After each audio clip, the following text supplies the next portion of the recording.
Let's take it straight to how the markets panned out today. And yes, you did have a respite coming in for the equity markets after yesterday's drubbing, but it was not with too much fervor, so we were confined to a very tight range. And yes, we did manage to cross 5850 on the upside with a 100-point notch up for the Sensex. The broader markets too, they really moved neck to neck in line with the way the frontliners panned out, and was a gain of 0.7% each. Most of your sectoral indices did contribute on the upside, so consumer durables, real estate, the power sector also did fairly well. It was only FMCG that was a little flat in the session. You had index gainers come in the form of a power grid that really contributed on the upside. Something like Sun Pharma, Kotak Mahindra Bank did really well, as did a Reliance Infrastructure for the second day in a row. Stocks in focus from the auto basket, Maruti was a little muted as it asked 200 contract workers to go on an indefinite leave, and it cut the diesel engine output in its Manesar plant in order to rationalize the production due to sluggish demand. On the other hand, it was Bajaj Auto which bucked the trend. The counter was higher in the session as 600 of their Chakan unit workers reported to work today. Remember, they had gone on a strike on the 25th of June.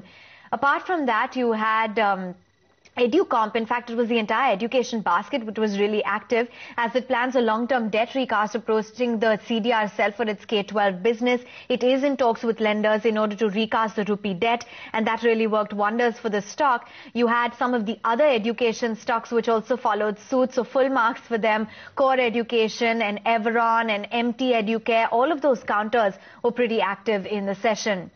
Something like a Union Bank was also in focus as it cut the base rates by 25 basis points to 10%.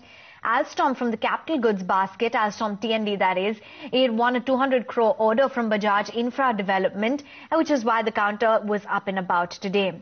The sugar basket, well, that merits a mention. Bajaj Hindustan, Sri Renuka Sugars, Balrampur Chini, as the government notified to increase the sugar import duty to 15% from 10%, which will come as a major relief for many of these names. United Spirits, as Morgan Stanley maintained its overweight stance with a target price of 3,115, saying that it's the top pick in the coverage universe and the long-term earnings growth will drive outperformance in United Spirits going forward. So that's one stock which is on everyone's radar. Steel strips don't really make a mention of that one, but it got a European patent for a semi-full face wheel, and on account of that news, the counter was so active today, 12% higher. And you had something like Havells, which is continuing to see a lot of buying interest as Morgan Stanley in its initiation report put an overweight rating with the target price at 878. Take a look at what Aptech did. That too was up and about after the buyback offer said that it will open on the 24th of July with the maximum share price set at a significant premium, 82 rupees per share. And from real estate, Anant Raj Industries was active as it got license from the Haryana government for a residential project, so good 8% higher by the last close. Some of the index losers, JSPL was pretty weak today, HUL was down and out, as was something like an M&M and ONGC. Well, that counter has not been seeing any respite whatsoever, so 302 on last count.